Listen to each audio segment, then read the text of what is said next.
Drama हया के आने वाले एपिसोड में आपको दिखाया जाएगा कि हया रूहान के दिल में पहले से ही जगह बनाने में कामयाब हो जाएगी। जब घर आकर बेजाद मुबारक मस्तूर से माफ़ी मांगता है तो सब हैरान रह जाते हैं कि आखिर हया ने ये कैसे किया।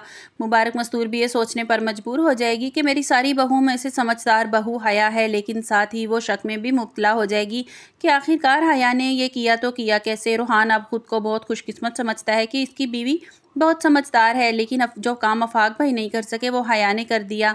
लेकिन अभी भी मुबारक मस्तूर के दिल में हया की वो जगह नहीं बन पा रही। वो हया से कहती है कि हया, मैं जानती हूँ कि तुम बहुत समझदारी से तुमने काम किया है, लेकिन इस घर की बड़ी बहू रिफत है, इसको वही दर्जा मिलेगा जो इसको मिलना चाहिए और घर की चाबियाँ हमेशा इसी के पास रहेंगी। तुम छोटी बहू और छोटी ही रहोगी। जिस पर हया कहती है कि अम्मी जान, मुझे चाबियों की कोई ज़रूरत नहीं है। मुबारक मस्तूर हया को अपने साथ रखने की कोशिश करती है। वो जानती है कि हया एक बहुत ज़हीन और समझदार लड़की है, लेकिन वो ये नहीं जानती कि इसके पीछे कितना मक्कार चेहरा छुपा है।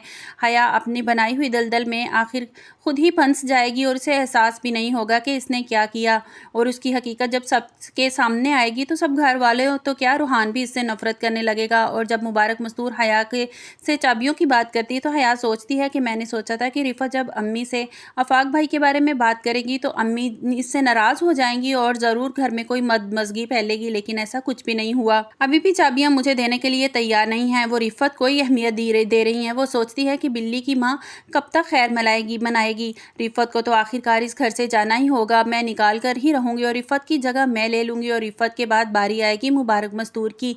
वो दिन दूर नहीं जब मुबारक मस्तूर की कुर्सी पर मैं बैठी होंगी और घर के फैसले मैं करूंगी। हया की तो कोशिश है कि आहिस्ता आहिस्ता सब घर वालों को निकाल दे। मुबारक मस्तूर और रफाक को तो वो घर से निकाल ही देगी, और इसके बाद बारी आएगी साइमा की। साइमा को की तो कोई औलाद है नहीं, उसको रास्ते से हटाना और भी आसान हो जाएगा। लेकिन अंदर ही अंदर हया को ये बात खाई जा रही है कि मेहनत वो करे, कुर्बानी वो दे और सिला किसी और को मिल जाए। मैंने इतना कुछ किया, लेकिन रिफत अभी भी अम्मी जान की नज़रों में अच्छी है। हया सोचती है कि पता नहीं क्यों अम्मी जान को नज़र नहीं आ रहा। ज़मीन छुड़वाने के लिए मैंने अपनी जान तक की परवाह नहीं की, लेकिन फिर भी उन्हें मेरी कुर्बानी क्यों नज़र नहीं आ रही। मुझे तो लगता था कि सारे घर की चाबियाँ मुझे मिल जाएंगी, सारी जिम्मेदारियाँ मुझे मिल जाएंगी, लेकिन ऐसा कुछ भी नहीं हुआ। वो सोचती है, हया तुझे कुछ करना होगा। अगला दाव तेरा क्या होगा जिससे मैं अम्मी जान के दिल में जगह बना पाऊँ। हया अंदर से गुस्से से भरी होती है। वो कमरे में जाती है तो तोड़फोड़ शुरू कर देती है, जिस पर रूहान आ जाता है। रूहान पूछता है कि हया, तुम इतनी खुश थी अभी तो, अब क्या हो गया? अब इतनी परेशान क्यों नजर आ रही हो? मुझे बताओ क्या बात है। जिस पर हया कहती है कि रूहान, तुमने नहीं देखा कि मैंने किस तरह से अपनी जान पर खेल कर वो पेपर लाकर अम्मी जान को दिए हैं, लेकिन अम्मी जान के दिल में वो मुकाम, वो जगह मैं नहीं बना पा रही जो इस घर में रिफत और साइमा की है। तो रूहान कहता है कि तुम परेशान मत हो, आहिस्ता आहिस्ता सब कुछ ठीक हो जाएगा। तुम भी वो मुकाम, वो जगह हासिल कर लोगी जिसकी तुम हकदार हो। अम्मी जान को अच्छी तरह एहसास हो चुका है कि मेरी हया कितनी होनहार है, और किसी के बारे में तो मैं नहीं जानता, लेकिन मैं ज़रूर जानता हूँ कि मेरी बीवी बहुत समझदार और ज़हीन है। वो हया के गुस्से को ठंडा करने की कोशिश करता है और कहता है कि देखना हया, एक दिन सब कुछ तुम्हारे हाथ में होगा। मैं अपनी बीवी पर फ़ख्र महसूस कर रहा हूँ।